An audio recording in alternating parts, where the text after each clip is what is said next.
नमस्कार। Modern history के quick revision class का ये दूसरा क्लास है। इससे पहले एक लेक्चर हो चुका है जो कि आप प्लेलिस्ट में जाके देख सकते हैं। चलिए फटाफट शुरू करेंगे। हम पहले हम लोग वन लाइनर देखेंगे, फिर इससे रिलेटेड एमसीक्यू देखेंगे। चलिए शुरू करते हैं। सूर्यास्त कानून संबंधित है किससे? तो अस्थायी बंदोबस्त से। सूर्यास्त कानून, अस्थायी बंदोबस्त। महलवाड़ी व्यवस्था की शुरुआत कहाँ से हुआ? तो 1819 से। और किसके द्वारा? तो हल्ट मैकेंजी और मार्टिन बर्ट द्वारा। हल्ट मैकेंजी और मार्टिन बर्ट द्वारा 1819 में कौन सा व्यवस्था? तो महलवाड़ी व्यवस्था। सूर्यास्त कानून किसको बोला जाता है? तो अस्थायी बंदोबस्त को बोला जाता है। सहायक संधि पद्धति शुरू किया किसने? तो ये लॉर्ड बेलेजली ने किया। सहायक संधि लॉर्ड बेलेजली सहायक संधि। सहायक संधि को स्वीकार करने वाला प्रथम शासक कौन था? तो हैदराबाद का निजाम था। ये कब किया था? तो 1798 ईस्वी में। सहायक संधि स्वीकार करने वाला प्रथम शासक हैदराबाद का निजाम 1798 में। और 1799 में दूसरा कौन सा बना था? तो मैसूर बना था। सहायक संधि करने वाला प्रथम राज्य हैदराबाद और दूसरा राज्य मैसूर। 1799 में मैसूर और 1798 में हैदराबाद का निजाम। अवध के शासक संधि स्वीकारा कब स्वीकारा? तो 1801 में स्वीकारा। अवध का शासक 1801 में। 1798 में हैदराबाद का निजाम, 1799 में मैसूर और 1801 में अवध। अवध का अंतिम नवाब कौन सा था? वाजिद अली शाह था। अवध का अंतिम नवाब वाजिद अली शाह। लखनऊ से पहले अवध की राजधानी कहाँ था? तो यह फैजाबाद था। लखनऊ से पहले अवध की राजधानी फैजाबाद। लॉर्ड डलहौजी द्वारा अवध का अंग्रेजी राज में विलय कब हुआ था? 1856 में हुआ। किस आरोप से हुआ था? कुशासन के कारण हुआ था। लॉर्ड डलहौजी किया था किसको? अवध को अंग्रेजी राज में मिला लिया था, विलय कर लिया था कुशासन के आरोप में। कब? 1856 में। सहायक संधि स्वीकार करने वाला पहला मराठा सरदार कौन सा था? ये पेशवा था, बाजीराव दो, 1802 में।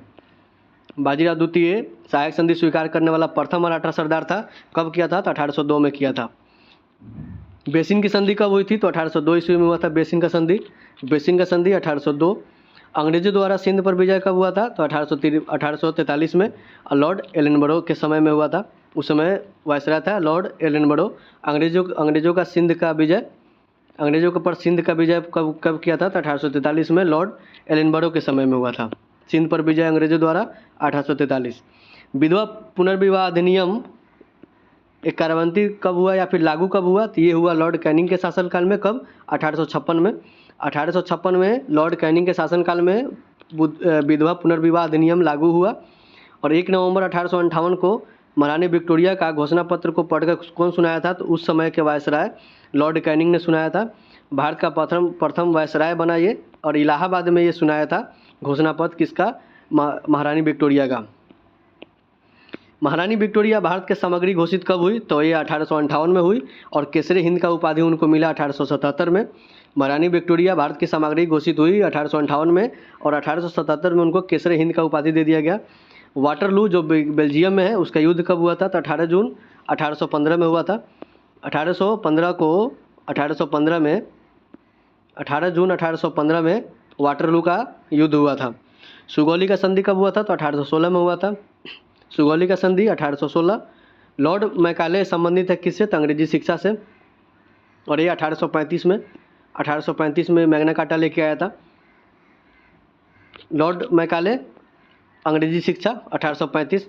भारत में शिक्षा प्रारंभ कब हुआ? अंग्रेजी शिक्षा कब प्रारंभ हुआ? तो ये 1835 में मैकाले द्वारा और लॉर्ड विलियम बेंटिक के समय पे हुआ था। 1854 का वुड का डिस्पैच संबंधित है। वुड का डिस्पैच संबंधित है शिक्षा से। लॉर्ड डलहौजी द्वारा ये कानून लाया गया था, लागू किया गया इसको। 1854 वुड ऑफ डिस्पैच संबंधित है शिक्षा से। लॉर्ड डलहौजी द्वारा इसको लागू किया गया। भारतीय शिक्षा का मैग्ना कार्टा कहा जाता है किसको? तो चार्ल्स वुड के डिस्पैच को। मैग्ना कार्टा चार्ल्स वुड के डिस्पैच को भारतीय शिक्षा का मैग्ना कार्टा कहा जाता है। शिक्षा से संबंधित सैडलर आयोग का नियुक्ति किया गया कब? 1917 को किया गया। शिक्षा से संबंधित सैडलर आयोग का नियुक्ति कब किया गया? 1917 में किया गया। भारत में प्रिंटिंग प्रेस का प्रारंभ कौन किया था? तो ये पुर्तगालियों ने किया था। भारत में प्रिंटिंग प्रेस का जो प्रारंभ हुआ था वो पुर्तगालियों ने किया था। भारतीय समाचार पत्र का मुक्तिदाता किसको कहा जाता है? तो ये चार्ल्स मेटकॉफ को कहा जाता है। भारतीय समाचार पत्रों का मुक्तिदाता चार्ल्स मेटकॉफ। भारतीय द्वारा अंग्रेजी से भारतीय द्वारा अंग्रेजी में प्रकाशित पहला समाचार पत्र कौन था? तो ये बंगाल गजट था। भारतीयों द्वारा अंग्रेजी में प्रकाशित ये पहला समाचार पत्र था बंगाल गजट, जो कि 1779 में हुआ था। 1779 ईस्वी में बंगाल गजट का शुरुआती हुआ था और अगस्टक हिक्की द्वारा ये चालू हुआ था, और ये भारतीय द्वारा अंग्रेजी अखबार था जो कि पहली बार छपा था। न्यूज़पेपर एक्ट पारित कब हुआ? तो 1908 में हुआ न्यूज़पेपर एक्ट 1908। भारत में दास प्रथा को अवैध घोषित कर दिया गया 1843 में, और इसमें कौन था? एलनबरो के समय में दास प्रथा को अवैध घोषित कर दिया गया 1843 में, लॉर्ड एलनबरो के समय में। 1857 की क्रांति कब प्रारंभ हुई? तो 10 मई से हुआ, मेरठ से हुआ। 1857 की क्रांति 10 मई मेरठ से। 1857 के विद्रोह का तत्कालीन कारण क्या था? तो एनफील्ड राइफल्स था, उसमें चर्बी युक्त कारतूस का प्रयोग किया गया था, ये उसमें तत्कालीन कारण था किसका? तो 1857 के विद्रोह का। चर्बी वाले कारतूसों से चलाने वाला एनफील्ड राइफल सेना में शामिल दिसंबर 1856 में हुआ था, और यही तत्कालीन कारण था 1857 के क्रांति का। और ये शामिल कब हुआ था? दिसंबर 1856 में शामिल हुआ था। मंगल पांडे जो 34वीं इन्फेंट्री का सिपाही थे, घटना कब हुई? तो ये हुआ था 29 मार्च 1857 को बैरकपुर में। मंगल पांडे को फांसी कब दिया गया? तो 18 अप्रैल को हुआ 1857 को, 18 अप्रैल 1857 को। 1857 का विद्रोह के समय मुगल सम्राट कौन था? तो ये बहादुर शाह जफर यानी कि बहादुर शाह द्वितीय था, बहादुर शाह द्वितीय। 1857 में भारत का गवर्नर जनरल कौन था? तो ये कैनिंग था। यही भारत का गवर्नर जनरल कौन था? ये कैनिंग था। 1857 में ब्रिटिश में प्रधानमंत्री कौन थे? तो ये पामस्टर्न था। उस समय 1857 क्रांति के समय जो मुगल बादशाह था वो बहादुर शाह जफर था, भारतीय गवर्नर था कैनिंग, ब्रिटिश का प्रधानमंत्री कौन था? तो पामस्टर्न था। 1857 के विद्रोह को दबाने के लिए नियुक्त किया गया प्रथम सेनापति कौन था? तो ये कैंपबेल था। ये कहाँ से लड़ा था? तो ये अवध से, अवध के विरुद्ध लड़ा था। 1857 की क्रांति का प्रतीक क्या था? कमल और रोटी, कमल और रोटी। 1857 की क्रांति का कमल और रोटी प्रतीक था। 1857 के विद्रोह को भारत का प्रथम स्वतंत्रता संग्राम किसने कहा था? तो ये बी.डी. सावरकर ने कहा था। 1857 के क्रांति को प्रथम स्वतंत्रता संग्राम कहा था बी.डी. सावरकर ने। अभिनव भारत यानी कि गुप्त सभा का गठन कब हुआ था? तो बी.डी. सावरकर ने किया था 1904 में। 1904 में कहाँ इसका हेडक्वार्टर था? नासिक में किया गया। अभिनव भारत 1904 नासिक, किनके द्वारा? बी.डी. सावरकर द्वारा। 1857 के विद्रोह को सैनिक विद्रोह की संज्ञा दी थी कौन? तो लॉरेंस और सीले ने कहा था कि 1857 का जो विद्रोह है ये सैनिक विद्रोह है, ये कहा था लॉरेंस एंड सीले ने। 1857 के विद्रोह को राष्ट्रीय विद्रोह की संज्ञा दी थी कौन? तो डिज़रायली ने दिया था। डिज़रायली ने क्या बोला था कि 1857 का जो विद्रोह है राष्ट्रीय विद्रोह की संज्ञा दिया था। 1857 के विद्रोह को धर्मंधों का ईसाइयों के विरुद्ध युद्ध कहा था। ये बोला था कि धर्म के जो अंधे हैं वो ईसाइयों के विरुद्ध युद्ध कर रहे हैं, ये 1857 के क्रांति को बोला था। ये कौन है? तो एल.आई.आर. रीज ये बोला था कि धर्मंधों का ईसाइयों के विरुद्ध एक युद्ध है ये। 1857 के विद्रोह को हिंदू मुस्लिम षड्यंत्र कौन कहा था? तो ये कहा था जेम्स आउस्ट्रम और डब्ल्यू टेलर ने ये बात कहा था कि ये हिंदू मुस्लिम का षड्यंत्र है। 1857 के विद्रोह ना तो प्रथम, न राष्ट्रीय और न ही स्वतंत्रता संग्राम कहा था कौन? आर.सी. मजूमदार ने कहा था। ना तो प्रथम है ये, न राष्ट्रीय है और ना ही स्वतंत्रता संग्राम था, ये आर.सी. मजूमदार ने कहा था। 1857 के विद्रोह को बर्बरता एवं सभ्यता के बीच का युद्ध कहा था। ये कौन कहा था? टी.आर. होम्स कहा था कि ये बर्बरता और सभ्यता वो ब्रिटिश को बोला था, बर्बरता इंडियन को बोला था कि ये बर्बरता और सभ्यता का बीच का युद्ध है, ये कहा था टी.आर. होम्स। दिल्ली में 1857 के विद्रोह का नेतृत्व किसने किया था? तो बहादुर शाह जफर ने किया था, बहादुर शाह द्वितीय। और इसका दमन कौन किया था? तो हडसन ने किया था। 1857 का क्रांति का दिल्ली से जो नेतृत्व किया था वो बहादुर शाह जफर, और दमन किया था हडसन, और वक्त का इसके सेनापति थे। लखनऊ अवध में 1857 का विद्रोह का नेतृत्व कौन किया था? तो बेगम हजरत महल की थी, और दमन किया था कैम्पबेल। बेगम हजरत महल कहाँ से? लखनऊ से यानी कि अवध से, और दमन किया था कैम्पबेल। कानपुर में विद्रोह 1857 का विद्रोह का नेतृत्व कौन किया था? तो ये नाना साहेब किए थे, और उनका सेनापति तात्या टोपे था। और तात्या टोपे का जो नाम है वो है रामचंद्र पांडुरंग थे। रामचंद्र पांडुरंग कानपुर से, नाना साहेब, उनका सेनापति तात्या टोपे कानपुर से। नाना साहेब का मूल नाम क्या था? तो ये धोंदूपंत था। नाना साहेब का मूल नाम धोंदूपंत, तात्या टोपे का मूल नाम रामचंद्र पांडुरंग। झांसी में 1857 का विद्रोह का नेतृत्व कौन किया? तो लक्ष्मीबाई थी। और दमन कौन किया? ह्यूरोज ने किया था दमन। झांसी से लक्ष्मीबाई, दमन, ह्यूरोज। रानी लक्ष्मीबाई की समाधि कहाँ है? ये ग्वालियर में है। ग्वालियर में रानी लक्ष्मीबाई का समाधि है, ग्वालियर में। बिहार में 1857 का विद्रोह किसने किया? तो ये वीर कुंवर सिंह किए थे, जो कि जगदीशपुर आरा के से थे। और दमन कौन किया? वीर टेलर ने किया था, वहाँ का अंग्रेजी सेनापति वीर टेलर, इन्होंने दमन किया 1857 में कुंवर सिंह। कुंवर सिंह का मृत्यु कब हुआ था? तो 1858 में। पटना में 1857 का विद्रोह का नेतृत्व कौन किया? तो ये पीर अली थे। पीर अली जो कि किताब के एक विक्रेता थे, पुस्तक विक्रेता। और दमन किया विलियम टेलर ने। विलियम टेलर पटना से, पीर अली वहाँ से किए थे। 1857 का क्रांति पटना से नेतृत्व कौन किया? पीर अली। और दमन कौन किया? William Taylor. पीर अली क्या थे? तो एक पुस्तक विक्रेता थे। इलाहाबाद में 1857 का विद्रोह का नेतृत्व कौन किया? तो ये लियाकत अली थे, लियाकत अली। और दमन कौन किया? जनरल नील। लियाकत अली कहाँ से? इलाहाबाद से। और दमन कौन किया? जनरल नील। 1857 के विद्रोह को देखने वाला उर्दू कवि कौन था? तो ये मिर्ज़ा गालिब थे। मिर्ज़ा गालिब जो है ये बहादुर शाह जफ़र के समकालीन थे। मिर्ज़ा गालिब निवास कहाँ था? ये आगरा था। 1857 का नामक पुस्तक के लेखक कौन है? तो एस.एन. सेन है। एस.एन. सेन ये एक पुस्तक लिखे हैं 1857। राज्य हड़प नीति लागू किया गया किसके द्वारा? डलहौजी द्वारा। राज्य हड़प नीति डलहौजी। क्रीमिया का युद्ध जो 1854 से 56 तक चला, वो कहाँ किसके बीच में चला? ब्रिटेन और फ्रांस के बीच में। टर्की ने पराजित किया गया था रूस को। ब्रिटेन, फ्रांस और टर्की मिल कर पराजित किया था रूस को। क्रीमिया युद्ध कब से कब तक? 1854 से 56। फ्लोरेंस नाइटिंगेल का संबंध किससे है? तो ये क्रीमिया युद्ध से है। और एक नर्स थी और सभी सेना का ये मदद करती थी। फ्लोरेंस नाइटिंगेल का संबंध है क्रीमिया युद्ध से। लेडी विन द लैम्प किसको कहा जाता है? तो ये फ्लोरेंस नाइटिंगेल को कहा जाता था। ये इंग्लैंड की थी, फ्लोरेंस नाइटिंगेल। 1857 के ठीक बाद नील विद्रोह हुआ, ये बंगाल में हुआ था और 1859 से 60 तक चला था। 1857 के जस्ट बाद होने वाला जो विद्रोह है वो नील विद्रोह है। नील दर्पण का पुस्तक का लेखक कौन है? ये दीनबंधु मित्र है। नील दर्पण पुस्तक के लेखक दीनबंधु मित्र। सन्यासी विद्रोह हुआ था कब? 1763 से 800 के बीच में सन्यासी विद्रोह। सन्यासी विद्रोह 1763 से 1800 के बीच में सन्यासी विद्रोह। सन्यासी विद्रोह का उल्लेख मिलता है कहाँ से? तब बंकिम चंद्र चटर्जी का जो उपन्यास है आनंद मठ, इससे सन्यासी विद्रोह का उल्लेख मिलता है। कब से कब तक? 1763 से 1800 के बीच में हुआ था। बघेरा विद्रोह हुआ था कहाँ? तो बड़ौदा में हुआ था और 1818 में हुआ था। कौन सा? बघेरा विद्रोह 1818 बड़ौदा। 1818 बघेरा विद्रोह। अहोम विद्रोह कहाँ हुआ था? तो ये 1828 से 33 के बीच में गोमधर कुंवर इसके नेतृत्व में असम में हुआ था।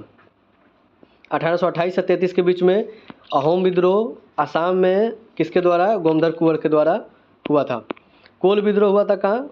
तो कोल विद्रोह बुद्धो भगत के नेतृत्व में 1831 से 32 के बीच में कोल विद्रोह बुद्धो भगत नेतृत्व किए थे। 1831 से 32 के बीच में कोल विद्रोह। कुका विद्रोह का शुरुआत 1840 में।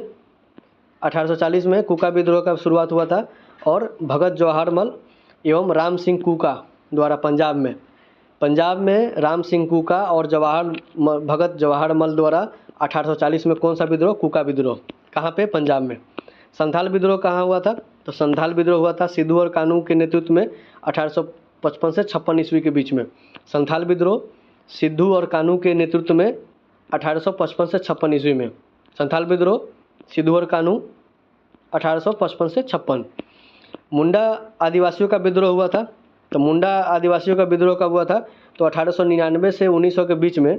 1899 से 1900 के बीच में नेता कौन से? तो बिरसा मुंडा थे। मुंडा आदिवासी का विद्रोह 1899 से 1900 के बीच में नेता बिरसा मुंडा। उलगुलान विद्रोह संबंधित है तो बिरसा मुंडा से। ये जो मुंडा विद्रोह है उसी को उलगुलान विद्रोह कहते हैं हम लोग। बिरसा मुंडा उलगुलान विद्रोह। बिरसा मुंडा का जन्म तो 18 नवंबर 1875। 18 नवंबर 1875 ये बिरसा मुंडा का जन्म। मोपला विद्रोह हुआ था कहाँ पे? तो केरला में हुआ था। और कब हुआ था? तो 1921 में हुआ था। मोपला विद्रोह मालाबार क्षेत्र में, केरला के मालाबार क्षेत्र में 1921 में कौन सा विद्रोह? तो मोपला विद्रोह। एशियाटिक सोसाइटी ऑफ बंगाल का स्थापना तो ये विलियम जोन्स किया था। ये 1784 में किया था। Asiatic Society of Bengal, Asiatic Society of Bengal का स्थापना विलियम जोन्स 1784 में। विलियम जोन्स 1784 में Asiatic Society of Bengal. Vernacular press act 1878, vernacular press act 1878 किसके समय में? लॉर्ड लिटन के द्वारा, और रद्द किया गया 1882 में किसके द्वारा? रिपन के द्वारा। वर्नाकुलर प्रेस एक्ट लाया गया 1878 में किसके द्वारा? लिटन द्वारा। रद्द किया गया 82 में किसके द्वारा? रिपन द्वारा। भक्ति आंदोलन का प्रतिपादक रामानुजाचार्य है। भक्ति आंदोलन का प्रतिपादक रामानुजाचार्य।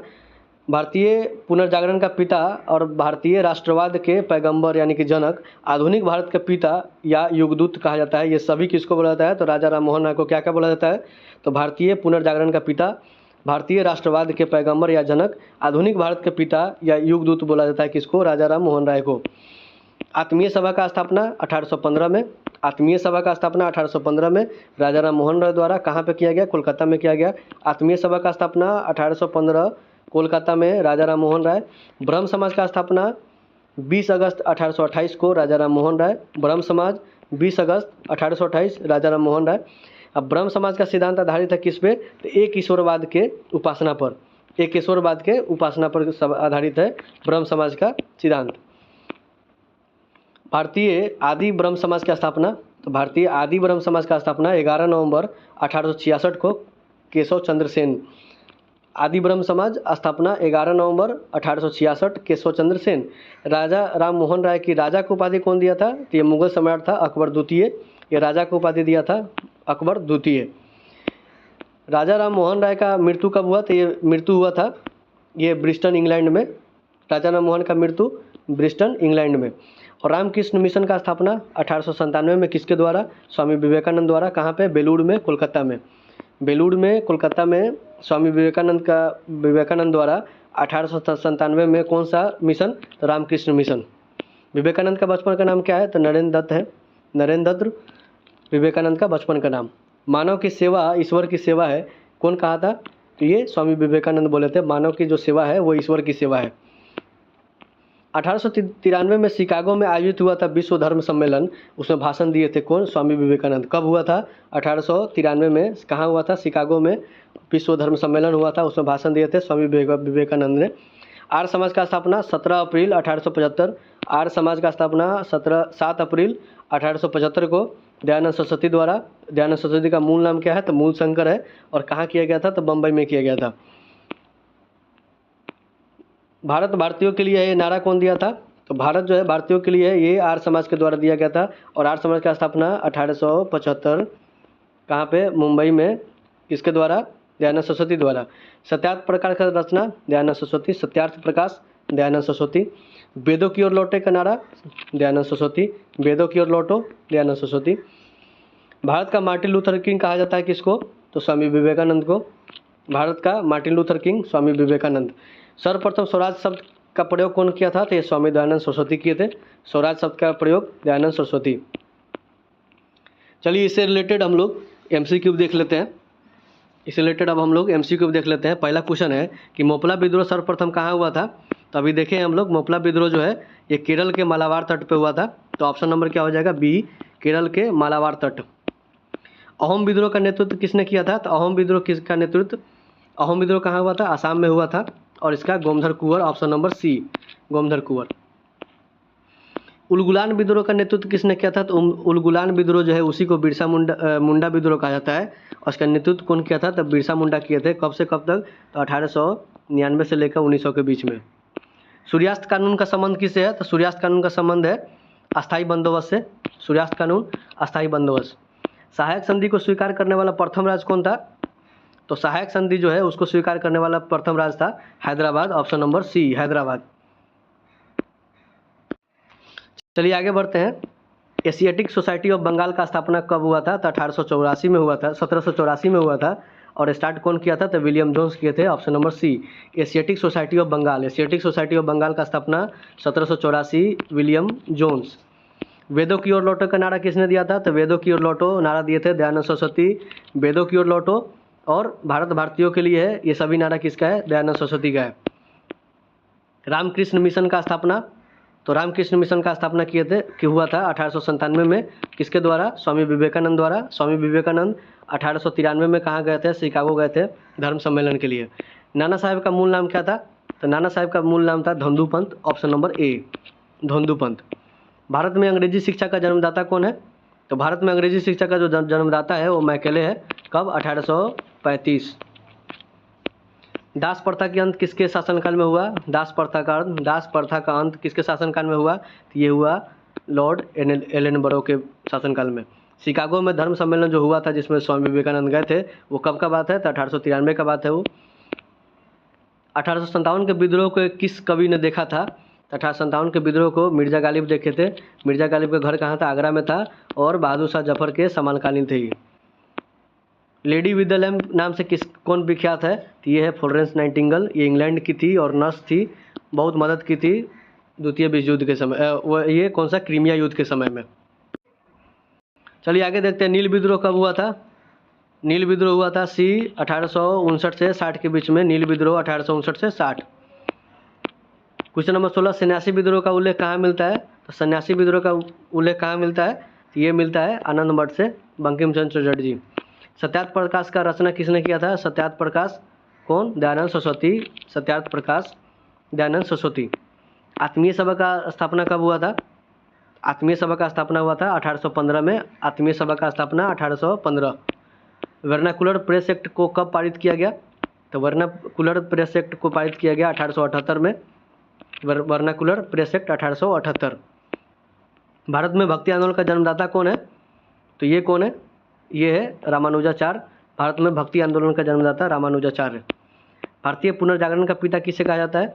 तो पुनर्जागरण का पिता कहा जाता है राजा राम मोहन राय को पुनर्जागरण का पिता। समाचार पत्रों का मुक्तिदाता किसे माना जाता है? तो समाचार पत्रों का मुक्तिदाता जो है वो चार्ल्स मेटकॉफ को माना जाता है समाचार पत्रों का मुक्तिदाता। 23 नंबर क्वेश्चन कर रहा है कि 1857 का विद्रोह कब शुरू हुआ था? तो ये कब शुरू हुआ था? ये 10 मई को शुरू हुआ था 1857 का विद्रोह, 10 मई। मंगल पांडे किस बटालियन से के सिपाही थे? तो ये 34 इन्फेंट्री के थे, option number C. Option number C, 34 infantry से संबंधित थे कौन? तो मंगल पांडे। 1875 में आर्य समाज की स्थापना किसने किया था? तो 1875 में आर्य समाज की स्थापना कौन किया था? दयानंद सरस्वती किए थे, Dayanand Saraswati, option number D. 1857 नामक पुस्तक का लेखक कौन है? तो ये इसके लेखक है एस.एन. सेन। 1857 नामक पुस्तक का लेखक कौन है? एस.एन. सेन है। 1857 के विद्रोह को राष्ट्रीय विद्रोह किसने कहा था? तो राष्ट्रीय विद्रोह किसने कहा था? तो ये कहा था डिजरेली ने कहा था 1857 के विद्रोह को राष्ट्रीय विद्रोह कहा। तात्या टोपे का मूल नाम क्या है? तो रामचंद्र पांडुरंग। ये तात्या टोपे का मूल नाम है रामचंद्र पांडुरंग। ब्रह्म समाज की स्थापना कब हुआ था? तो ब्रह्म समाज का स्थापना हुआ था 20 अगस्त 1828 होगा ये। 20 अगस्त 1828 को ब्रह्म समाज का स्थापना हुआ। वर्नाकुलर प्रेस एक्ट को कब रद्द कर दिया गया? तो 1882 में किया गया और रिपन के कार्यकाल में हुआ। लीटन के समय में आया था, रिपन के कार्यकाल में हट गया vernacular press act. 31 number question है, भारत में प्रिंटिंग प्रेस की स्थापना किसने किया? तो भारत में प्रिंटिंग प्रेस का स्थापना पुर्तगालियों ने किया था। क्या? कि भारत में प्रिंटिंग प्रेस का स्थापना। 1857 के विद्रोह में तत्कालीन कारण क्या था? तत्कालीन कारण क्या था? तो चर्बी युक्त कारतूस का यूज करना, ये तत्कालीन कारण था 1857 के विद्रोह का। मंगल पांडे को फांसी की सज़ा कब सुनाई गई, कब दी गई? तो फांसी की सज़ा कब दी गई? तो ये दिया गया 8 अप्रैल 1857 को। ये फांसी का सज़ा दिया गया 8 अप्रैल 1857। 1857 के विद्रोह को सैनिक विद्रोह किसने कहा था? तो ये सैनिक विद्रोह किसने कहा था? लॉरेंस एंड सील ने सैनिक विद्रोह कहा था किसको? 1857 के विद्रोह को। लखनऊ में विद्रोहियों का नेतृत्व किसने किया था? तो लखनऊ में ये बेगम हजरत महल ने किया था। बेगम हजरत महल, लखनऊ। 1857 के विद्रोह को दबाने वाला प्रथम सेनापति कौन था? तो 1857 के विद्रोह को दबाने वाला प्रथम सेनापति कैम्पबेल था, जो कि अवध में था। सैंडलर आयोग का संबंध किस क्षेत्र से है? सैंडलर आयोग का संबंध किस क्षेत्र से है? तो ये है शिक्षा से संबंधित है सैंडलर आयोग। रानी लक्ष्मीबाई की समाधि कहाँ है? तो ये ग्वालियर में है। रानी लक्ष्मीबाई की समाधि Gwalior, option number D. Patna में 1857 के विद्रोह के विद्रोही का नेतृत्व किसने किया था? तो पटना से नेतृत्व किसने किया था? तो ये किया था पीर अली, जो पुस्तक विक्रेता थे। 40 नंबर क्वेश्चन पे आते हैं। फ्लोरेंस नाइटिंगेल का संबंध किस युद्ध से है? ये क्रीमिया युद्ध से है, option number A. Ramakrishna Mission की स्थापना किसने किया था? रामकृष्ण मिशन का स्थापना स्वामी विवेकानंद किए थे। कब किए थे? 1897 में किए थे। ब्रह्म समाज की स्थापना किसने किया? ब्रह्म समाज का स्थापना राजा राम मोहन राय। ब्रह्म समाज की स्थापना। नील दर्पण पुस्तक के लेखक कौन है? तो नील दर्पण पुस्तक के लेखक कौन है? तो ये दीनबंधु मित्र है। नील दर्पण दीनबंधु मित्र। भारत भारतीयों के लिए नारा किसने दिया था? तो भारत भारतीयों के लिए नारा किसका है? ये आर्य समाज लोगों का है। आर्य समाज का स्थापना दयानंद सरस्वती। ये आज का आखिरी प्रश्न था। धन्यवाद। Thank you for watching.